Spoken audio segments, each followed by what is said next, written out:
This is episode 3 of the ongoing VB series, and in this episode we're going to be looking at user input, or rather console input, as it were.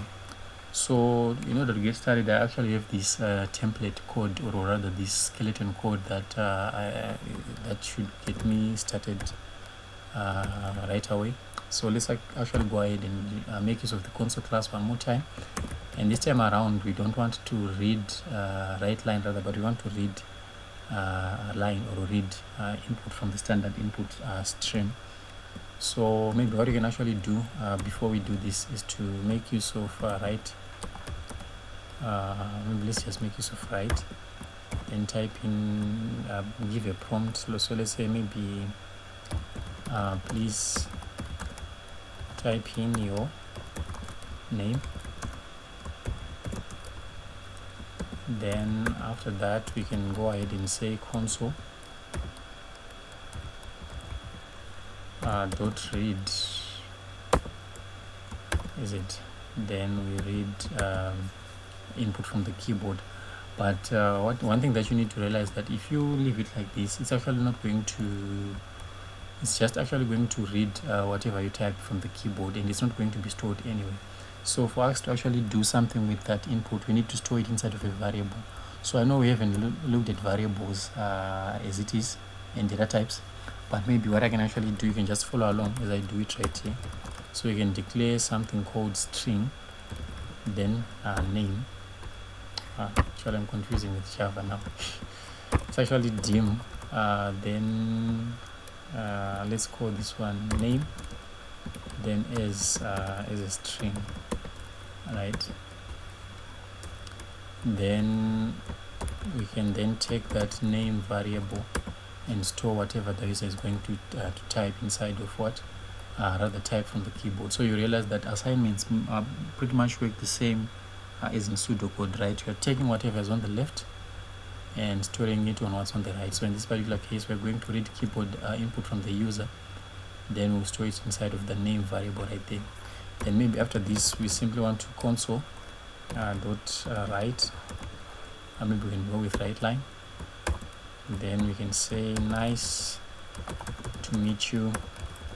Then we want to append with the person's name, so you can make use of the ampersand. That's how you can concatenate strings in VB by making use of the ampersand, or what you might call the end sign, as it were.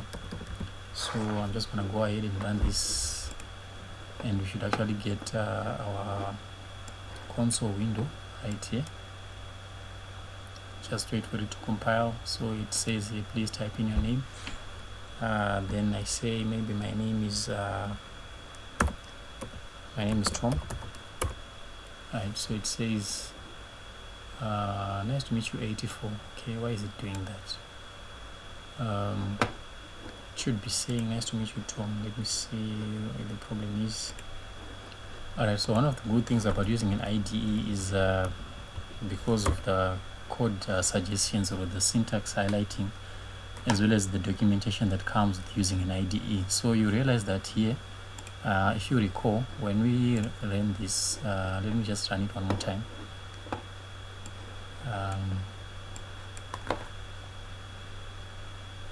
So please type in your name, and then I'm going to type my name. Okay.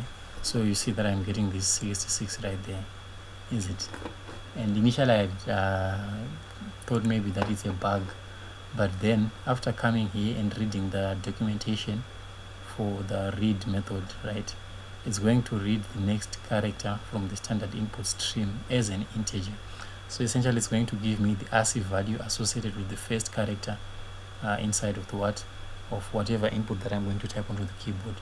But that's not what we want. Remember, because we want to store name, rather we declared name as a string, is it? Because the person's name is actually a string. So the correct function to use in this particular instance is read line. So if we hover over this, you see that read line is going to take whatever input as a string. So this is exactly what we want. And if we do that and go ahead and run this code, you actually realize that it's going to work this time around. So let me just pull up the window from my other screen here, and I'm just gonna type in my name there, and it's going to say that nice to meet you, right? So we can rest assured we can we can see that our code is working. So that's how you can go ahead to get getting console input from the user by making use of the readline subroutine or the readline function. So that's just about it for this episode. I'll see you in the next one.